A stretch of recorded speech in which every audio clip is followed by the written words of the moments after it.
بسم اللہ الرحمن الرحیم۔ السلام علیکم ورحمۃ اللہ وبرکاتہ۔ مولانا شمس الحق افغانی رحمہ اللہ سے ایک قادیانی جج نے پوچھا، نبوت کیا چیز ہے؟ مولانا شمس الحق افغانی فرمانے لگے، نبوت اعلیٰ منصب ہے، اللہ سبحانہ و تعالی جسے چاہے دیتا ہے۔ قادیانی بولا، جب اتنا اچھا منصب ہے تو اسے عام کرنا چاہیے۔ مولانا شمس الحق افغانی نے 100 روپے کا نوٹ نکال کر فرمایا، یہ نوٹ کیسا ہے؟ اس زمانے میں 100 روپے کا نوٹ بڑا نوٹ تھا۔ قادیانی بولا، یہ تو اعلیٰ چیز ہے۔ مولانا شمس الحق افغانی نے فرمایا، جب اتنی اعلیٰ چیز ہے تو اسے عام کرنا چاہیے۔ ایک مہر میں اپنی طرف سے بناؤں گا اور جعلی نوٹ تیار کر کے عام کرتا رہوں گا۔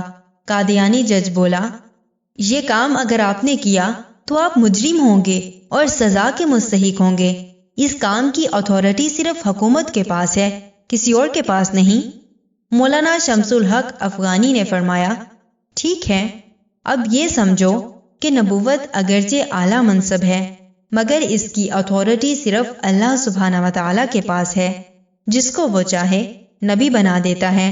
اب آپ لوگوں نے اپنا جعلی نبی بنایا ہے تو اس کے لیے آپ لوگ اللہ پاک کے نزدیک مجرم ہیں۔ کتنی خوبصورت مثال بیان کر کے ایک قادیانی جج کو جواب دیا۔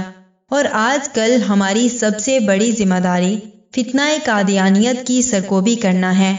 اللہ سبحانہ و تعالی ہر ایک سے دفاع ختم نبوت کا کام لے، اس تحریر کی ہر صاحب ایمان زیادہ سے زیادہ تشہیر کرے، یہ محمد صلی اللہ علیہ وآلہ وسلم سے نہایت ادنا سا محبت کا اظہار ہوگا۔ جزاکم اللہ خیر و احسن الجزا فی الدنیا والآخرہ۔ السلام علیکم ورحمۃ اللہ وبرکاتہ۔